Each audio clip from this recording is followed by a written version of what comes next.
ends. The article ends with a short disclaimer, right? What this is all about. We'll just read this for a second. Israel began its Gaza offensive after the October 7, 2023 Hamas-led attack on Israel, in which some 1,200 people were killed and 251 taken as hostages back to Gaza. The offensive has killed over 65,000 people in Gaza, its health authorities say. If you haven't followed the entire drama about the siege of Gaza and the illegal blockade, you might be forgiven for thinking that, the blockade was initiated after October 7th, right, as part of Israel's legitimate right of self-defense, right, because Israel is constantly under threat and under attack for no good reason and other than everybody hates Israel, right? Everybody's an anti-Semite. Israel has never ever done any harm to others.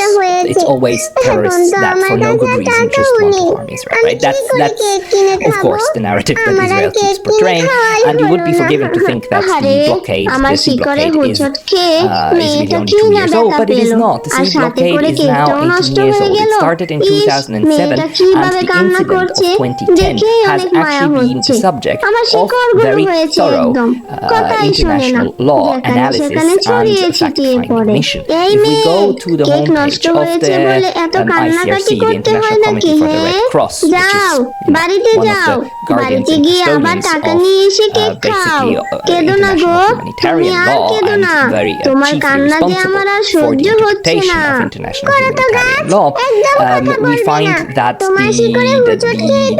opinions, the legal opinions on what happened in 2010 are very clear. Back then too, ships tried to bring 10,000 tons of humanitarian aid.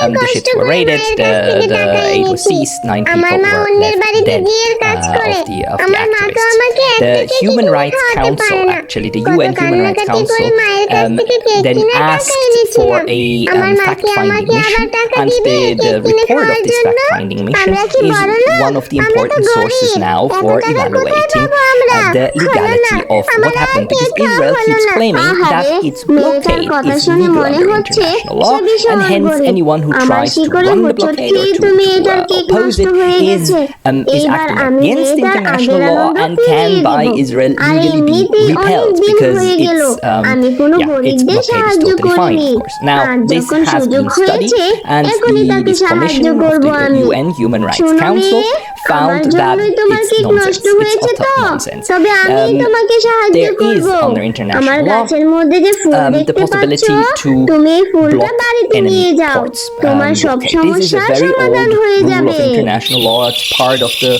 law of war.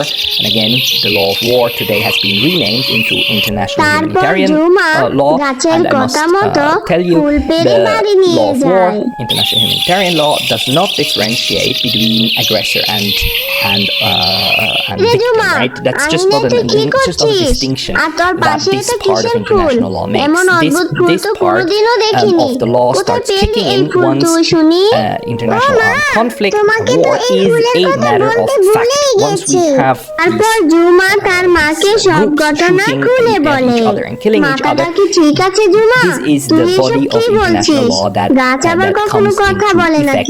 This, never mind who started it, right? So while Israel does have an argument in saying that it's just using its right under international law to effect a blockade, international humanitarian law also has stringent constraints on what kind of blockade this can be and when blockades are in fact illegal. So a blockade, let me just read to you from the report, Human Rights Council report, a blockade must satisfy a number of legal requirements, including notification, effective and impartial enforcement, and proportionality. A blockade is illegal if it has the sole purpose of starving the civilian population or denying it other objects essential for its survival. or the damage of the civilian population is or may be expected to be excessive in relation to the concrete and direct military advantage anticipated from the blockade. A blockade may not continue to be enforced where it inflicts disproportionate damage on the civilian population. Further down, we then read that the mission is satisfied that the blockade was inflicting disproportionate damage upon the civilian population in the Gaza Strip, and that as such, the interception could not be justified and therefore has to be considered illegal. And I just need to point out here that this is a finding from 2010. In 2010, the Human Rights Council found that the blockade back then of the Strip was illegal because it created too much hardship on the population, even back then in 2010. Now just think for a second how much worse the situation is for the civilian population in Gaza now in 2025.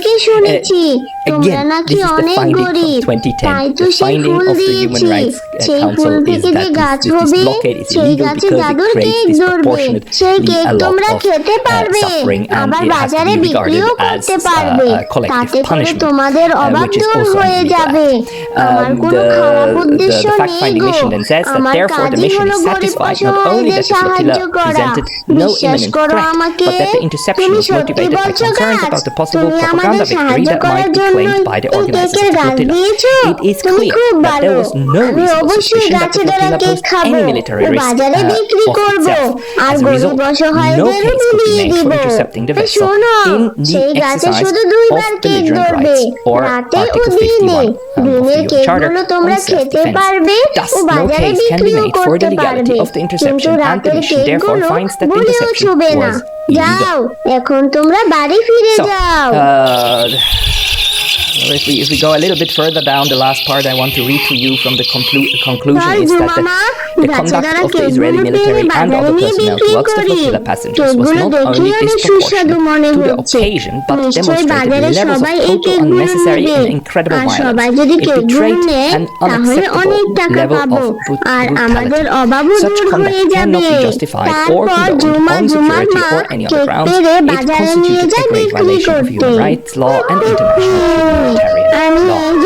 So, just again, to make this clear, already in 2020 and 2010, we have findings from UN bodies and international lawyers from all over the place that the siege of Gaza and the blockade of Gaza, the sea blockade, is illegal. And when Israel claims that it has the right to block off any ships from this part, from this strip of land, then that's just nonsense. If Israel claims that these are its territorial waters, that's also nonsense. If these ships go straight over here into the territorial waters of Palestine, of Gaza, then these ships are in no violation whatsoever with any kind of international law, and the blockade of the Gaza Strip has already in 2010 been declared by human rights bodies of the United Nations as an illegal blockade. So doing something about it and trying to go in there is not in any way, shape or form a breach of the rights of Israel. Israel has no right in the first place to impose such a horrible blockade, even if it did. And I also must make this clear. Even if you do impose a legal blockade under international law, that does not mean that other ships must follow you. It simply gives you the right to stop them. That's all it does. It doesn't give you the right to sink them, it doesn't give you the right to attack them, it gives you the right at maximum to port them and stop them from going there. That's the maximum it does. If Israel now starts attacking these ships with